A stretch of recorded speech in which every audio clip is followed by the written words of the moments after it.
Como los judíos tenían ideas muy erróneas sobre el Mesías, de haber contestado de forma afirmativa o negativa a la solicitud de los judíos, si eres el Cristo, dínoslo claramente, hubiera dado pie a muchas malas interpretaciones. Jesús les afirma que ya les había contestado a esa pregunta, lo que plantea un problema, ya que en todo el Evangelio no encontramos una respuesta concreta a esta pregunta. Entonces, ¿qué quiso decir Jesús con su respuesta? Esto es el Saber de Letras. Ya arrancamos.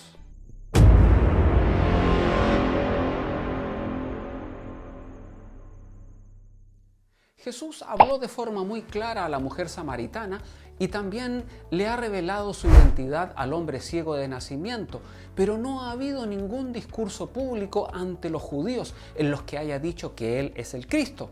Se han dado varias respuestas a esta pregunta. Sin embargo, según los eruditos, la mejor parece ser la tradicional, a saber que para la mente judía, sobre todo los líderes religiosos hostiles a Jesús, ser el Cristo significaba ser el rey político más que espiritual de Israel. Si Jesús hubiera utilizado el lenguaje claro que ahora pedían, lo hubieran malinterpretado por completo. En su respuesta, Jesús quizás se refiera a que la línea general de su enseñanza es suficientemente clara, que si se hubieran acercado a Él con la actitud correcta, habrían entendido y habrían creído tal y como hicieron sus discípulos. O puede que quiera decir que frases como antes que Abraham naciera yo soy, ya son una respuesta. O como indica el resto del versículo, puede que el significado sea que sus obras y su vida son una clara respuesta para aquellos que realmente quieren conocerla. Las palabras no creéis del versículo 26 denota una actitud presente, no simplemente un estado del pasado, también es la causa del problema. Esa gente no tenía fe. Las obras se referiría principalmente a los milagros, pero el término es bastante amplio y quizás abarque otras cosas como las acciones bondadosas de Jesús. Esas obras Él las hacía en el nombre del Padre, es decir, están en la línea con lo que el Padre representa o encajan en el carácter del Padre.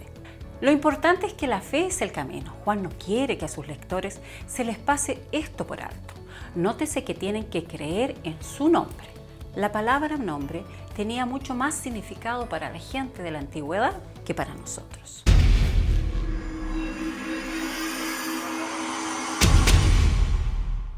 Ahora lo entendemos como un simple apelativo, una etiqueta que nos ayuda a distinguir a las personas, aunque en cierto sentido es algo sin demasiada importancia, pero en la antigüedad el nombre tenía que ver con toda la persona y su personalidad.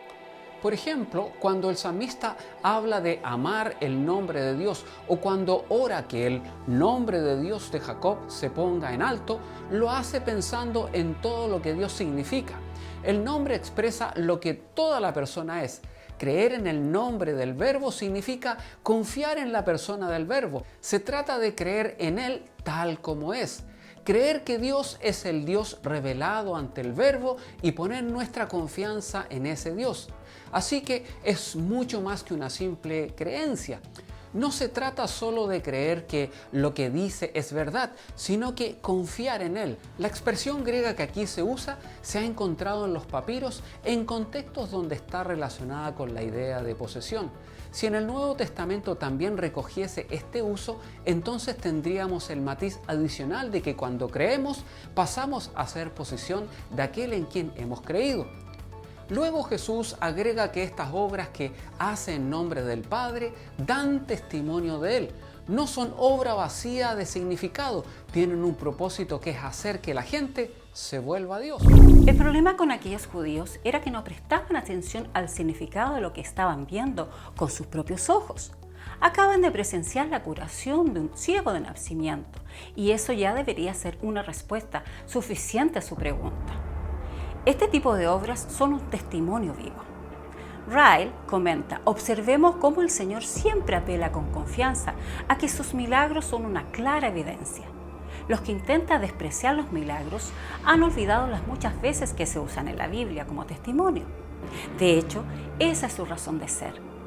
La actitud general hacia los milagros en nuestros tiempos no debería impedirnos ver la importancia de las obras de los que hablan los autores de los tiempos neotestamentarios.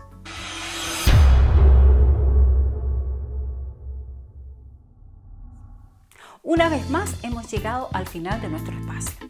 Recuerda que nuestro interés es entregar información histórico-cultural que ayude a comprender los eventos bíblicos con mayor claridad y entendimiento.